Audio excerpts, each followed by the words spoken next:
Close your eyes. Take a deep breath. Leave the noise of the day behind, the emails you didn't answer, the worries of tomorrow, the weight you've been carrying on your shoulders. Let them dissolve, just for tonight.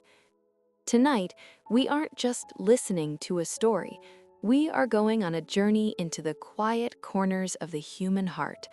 We are going to explore the invisible threads that connect us all, the threads of kindness, the knots of regret, and the beautiful tapestry of karma.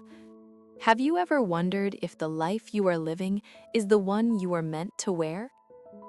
Welcome to the alleyways of London. It is midnight and it is raining, and in a small, glowing shop tucked away from the world, a needle is waiting for a story. Your story. This is The Midnight Tailor, The Golden Cage. The rain in London didn't just fall, it judged. It washed over the glass skyscrapers of Canary Wharf, blurring the lines between the gray sky and the cold steel. Inside his penthouse, Elias Thorne stood by the window, a glass of 30-year-old scotch in hand. At 45, he had everything the world told him to want: a billion-dollar empire, a name that struck fear in boardrooms, and a silence in his home so heavy it felt like lead. He sipped the amber liquid, but it tasted like ash. Success, Elias realized, was a very lonely mountaintop. He looked at his reflection in the glass, sharp suit, tired eyes, and a heart that hadn't felt a genuine beat of joy in a decade. He had climbed to the top by stepping on the hands of those below him, convincing himself that business is war. Tonight, the silence was too loud. He grabbed his coat and walked out, driven by an inexplicable urge to disappear into the fog. He didn't take his driver, he just walked, his handmade leather shoes clicking against the damp pavement, heading away from the lights of the elite and toward the shadows of the old city. The fog and the needle. The winding alleys of East London felt like a labyrinth. As the rain intensified, Elias found himself in a street he didn't recognize. The streetlights flickered, casting long, skeletal shadows. Just as he was about to turn back, a faint, warm glow caught his eye. It was a small shop tucked between two crumbling brick buildings. A wooden sign hung crookedly above the door: The Midnight Tailor, mending what is torn. Elias scoffed. A tailor open at 2 a.m.? But the cold had seeped into his bones, and the warmth radiating from the window was hypnotic. He pushed the door open. A small bell chimed, a sound so pure it seemed to ripple through the air like a stone dropped into a still pond. The air inside smelled of cedarwood, old parchment, and something else, something that smelled like his grandmother's kitchen in the countryside a lifetime ago. "I've been expecting a heavy heart tonight," a voice rasped from the shadows. An old man sat behind a heavy oak table. His eyes were milky white, clouded by cataracts, yet he moved with a precision that defied his blindness. He was threading a needle, his fingers dancing with the grace of a pianist. "I'm just looking for a place to wait out the rain," Elias said, his voice sounding harsh even to his own ears.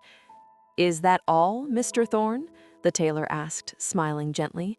"Or are you looking for a way to fix the coat you've been wearing for 40 years, the one made of pride and missed chances?" Elias froze. "How do you know my name?" "I don't see faces, Elias. I see threads, and yours are tangled in a very painful knot." Measurements of the soul. The old tailor, whose name was Silas, didn't stand up. He simply gestured to a wooden stool draped in faded velvet. "Sit, Elias. The rain outside is a cleansing ritual, but inside these walls, time works differently. You are not here to buy a suit. You are here because the weight of your own life has become too heavy to carry." Elias hesitated, his billionaire instincts screaming at him to leave this strange, dimly lit room. Yet there was a magnetic pull in Silas's presence. He sat.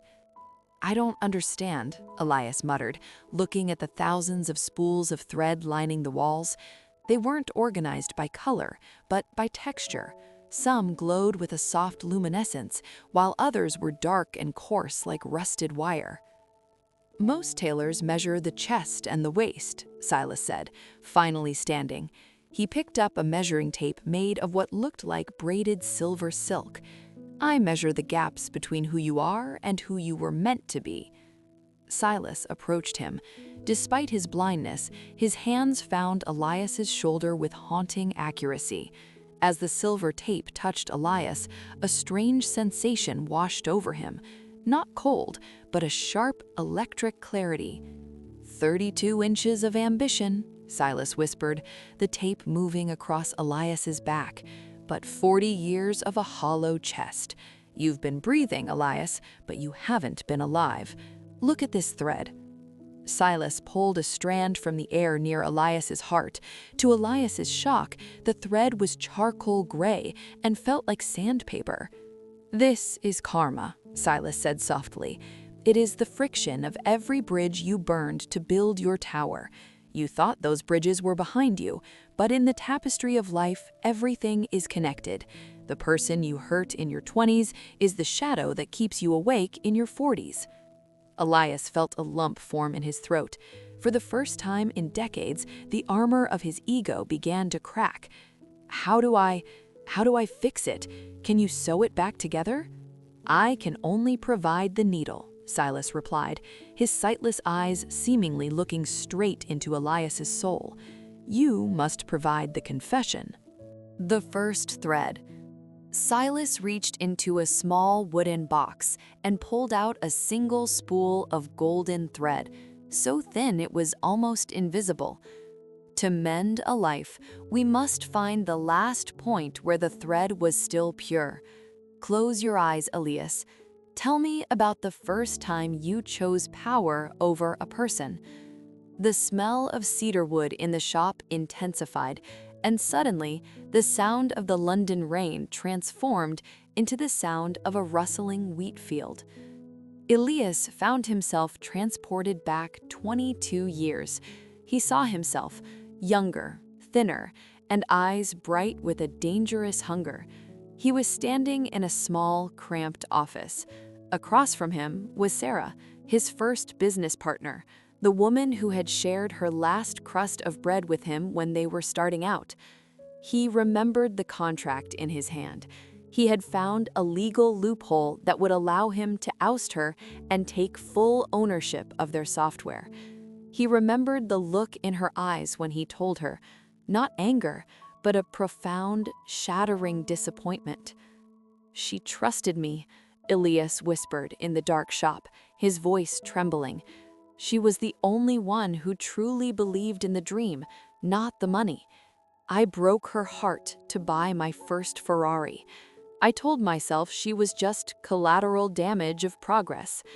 And what happened to her? Silas's voice was a gentle nudge in the silence. She disappeared. I heard she went back to her village to care for her sick father. She never started another business. I extinguished her fire so I could have a bigger son. As Elias spoke the truth, the golden thread in Silas's hand began to glow. But it didn't stay golden. As it touched the charcoal thread of Elias's current life, it began to smoke. Karma is not a punishment, Elias, Silas said, his fingers weaving the two threads together with agonizing slowness. It is a mirror. You took her fire, and now you wonder why your world feels so cold. To heal, you must find where that fire went. You must offer a stitch of genuine atonement. Elias looked at his hands. In the dim light of the shop, they no longer looked like the hands of a powerful man. They looked like the hands of a boy who had lost his way in the woods. I don't even know if she's still alive, Elias choked out.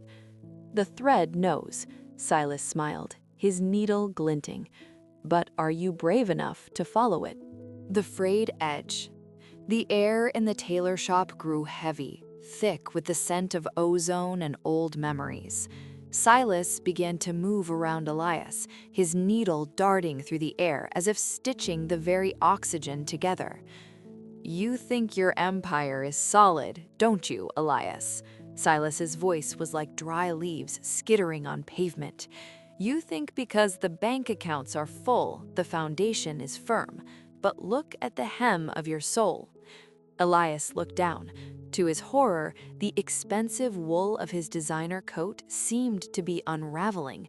Not the physical fabric, but a shimmering dark energy was fraying at the edges. "Every lie you told to a shareholder, every employee you fired to save a percentage of profit, those are the frayed edges. Karma isn't always a lightning bolt from the sky. Most of the time, it's a slow unraveling. You wake up one day and realize you are standing naked in a world that no longer cares for your name." Elias felt a sudden, sharp pain in his chest. It wasn't a heart attack, it was a realization. "Last week," he whispered, "I signed a merger that will destroy 1,000 family farms. I didn't even look at the names of the towns. I just saw the efficiency of the deal." "And that," Silas said, pulling a coarse black thread from the air, "is the weight you feel tonight. Each of those families is a stitch you've ripped out of the social fabric. You are becoming a ghost in your own life, Elias. People see your money, but they no longer see you." The shop began to vibrate. The thousands of spools on the walls hummed a low, mournful frequency. Elias felt his knees buckle. The pride that had been his spine for 20 years finally snapped. He wasn't a titan of industry. He was a man who had forgotten how to be a neighbor. "Fix it," Elias pleaded, his voice breaking. "I'll give you anything. I'll write a check for millions." "Money is just paper here, Elias," Silas snapped, his first show of sternness. "You cannot buy back a soul with the very thing that sold it. You want to stop the unraveling? You must find the anchor stitch." "The anchor stitch?" Elias asked, wiping a stray tear he hadn't realized had fallen. "The one person who truly loved you before you were Elias Thorne," Silas said. "The one you betrayed, not for profit, but for ego. You already spoke her name." "Sarah," Elias whispered. Silas handed Elias a small wooden needle. It had no thread. "Go to the place where you last saw her, not the office, the place where you first shared a dream. The thread is still there, snagged on a memory. If you can find her, and if you can ask for nothing but her forgiveness, the needle will thread itself." The old man turned back to his table, his figure fading into the amber glow of the lamps. "But be warned, Elias. Karma is a mirror. You might find that the world has treated her exactly the way you treated her, and that will be your hardest stitch to sew." Elias stumbled out of the shop and back into the London rain. But the rain felt different now. It didn't feel like a judgment. It felt like a guide. He didn't call a car. He walked to the old, derelict neighborhood where he and Sarah had rented their first tiny apartment above a bakery. The bakery was gone, replaced by a boarded-up laundromat. The streets were cold, but Elias felt a strange warmth in his pocket. The wooden needle was glowing. He followed the light. It led him 3 blocks away to a small community garden, a patch of green struggling to survive amidst the concrete. There, in the dim light of dawn, he saw a woman. She was older, her hair streaked with silver, kneeling in the dirt, tending to a row of wilting lavender. It was Sarah. But as Elias stepped closer, he saw her hands. They were scarred and calloused. She wasn't a tech mogul. She was a woman who lived simply, perhaps poorly. When she looked up, her eyes didn't hold the fire of the young girl he knew. They held a quiet, weary peace. "Elias?" she said, her voice a ghost from his past. Elias looked at her, and then he looked at the wooden needle in his hand. For the first time in his life, he didn't see a business opportunity or a threat. He saw a person he had broken. "Sarah," he choked out, falling to his knees in the mud beside her. I am not here to explain. I am not here to justify. I am so, so sorry. As the words left his lips, the wooden needle in his pocket grew hot. A single, brilliant thread of pure white light shot out from Sarah's heart and threaded itself through the needle. The healing had begun, but the hardest part, the part where Elias had to prove he had changed, was just beginning. Mending the tear. Sarah didn't embrace him. She didn't scream either. She simply stood up, wiping the damp soil from her apron, and looked at Elias as if he were a ghost that had finally decided to stop haunting her. "I spent 10 years hating you, Elias," she said, her voice steady like a heartbeat. "Then I spent another 10 years forgetting you. Why have you come to ruin my peace now?" Elias stayed on his knees. The mud ruined his $3,000 trousers, but he didn't care. "I realized I've been wearing a suit made of shadows, Sarah. I've built everything on the hole I left in your life. I don't want your forgiveness because I deserve it. I want it because I can't take another step without fixing the tear." He told her about the shop. He told her about Silas and the threads. Sarah listened, her eyes softening just a fraction. "The village," she whispered. "When you took the company, I went home to care for my father. We lost the house because I couldn't pay the legal fees to fight you. He died in a rented room, Elias. He died thinking I was a failure." The weight of those words hit Elias harder than any market crash. This was the karma Silas spoke of, not a grand tragedy, but the quiet, compounding interest of pain. "I can't bring him back," Elias said, his voice thick, "but I can give you back the fire you lost."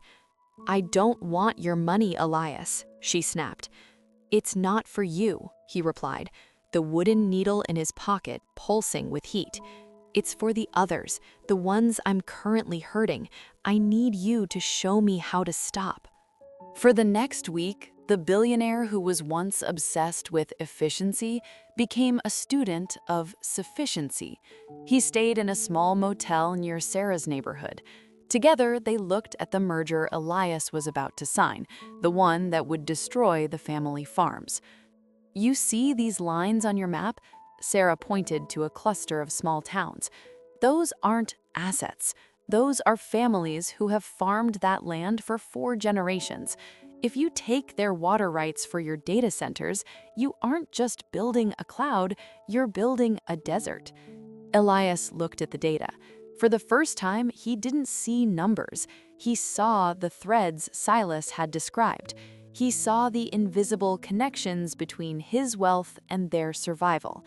He called an emergency board meeting. "We are canceling the merger," Elias announced to a room full of shocked executives in tailored suits. "Sir, the stock will plummet," his CFO argued. "You'll lose hundreds of millions. Your personal net worth will be cut in half." Elias looked at his reflection in the mahogany table. He remembered the frayed edges of his soul in Silas's shop. "Then let it fall," Elias said firmly. "I'd rather be a man with half a fortune and a whole heart than a king of a graveyard." As he signed the cancellation papers, he felt a literal weight lift from his shoulders. It was as if the heavy, leaden coat he had been wearing for 40 years had finally been shed. That night, he returned to the alley in East London. The rain was gone, replaced by a crisp, starlit sky. He searched for the shop. He walked up and down the street, but there was only a brick wall where the door to the Midnight Tailor had been. Confused, Elias reached into his pocket. The wooden needle was still there, but it was no longer wood. It had turned into solid gold. Wrapped around it was a small scrap of parchment with a message written in a precise, elegant hand. "The coat is finished, Elias. It is light, it is warm, and it will never fray. But remember, a tailor's work is never truly done. You are now the one who must carry the needle." Elias looked up at the stars, and for the first time in his life, he wasn't thinking about his next move. He was just breathing. And for once, the air didn't taste like ash. It tasted like hope. Dawn over the alley. The disappearance of the shop didn't frighten Elias. Instead, it felt like the final piece of a puzzle clicking into place. He stood in the quiet alley, the golden needle cool against his palm. He realized then that Silas hadn't been a man, but a manifestation of grace, that rare, quiet force that intervenes when a soul is finally ready to break. Elias returned to the community garden one last time before leaving the city. Sarah was there, but she wasn't alone. A group of local children were helping her plant new saplings. The garden, once a gray corner of a forgotten neighborhood, seemed to glow with a new vitality. "I'm leaving the corporate chair, Sarah," Elias said, standing by the gate. "I've set up a foundation, not the kind that puts my name on buildings, but the kind that buys back the land for those farmers. And I've left a trust for this neighborhood, for you." Sarah wiped her brow and looked at him. The bitterness that had lined her face for 20 years had vanished. "You didn't have to do that, Elias." "I know. That's why I did it." She walked over and for the first time placed a hand on his arm. "You look different, Elias. You look lighter. I stopped carrying things that didn't belong to me." As he walked away, he felt a strange sensation. He looked at his shadow on the pavement. In the early morning sun, his shadow didn't look like a solitary man anymore. For a fleeting second, it looked like a man wearing a magnificent, flowing cloak, a cloak woven from the prayers of those he had finally chosen to help. The echo of kindness. Elias Thorne didn't become a monk or a hermit. He remained a man of the world, but he lived in it differently. He became known as the Quiet Architect. He spent his days finding torn lives, small businesses on the brink of collapse, students with brilliant minds and empty pockets, elderly people whose stories were being erased by time. He didn't just give money, he gave his time. He listened to their threads. One evening, years later, Elias sat on a park bench in a different city. He felt a familiar presence.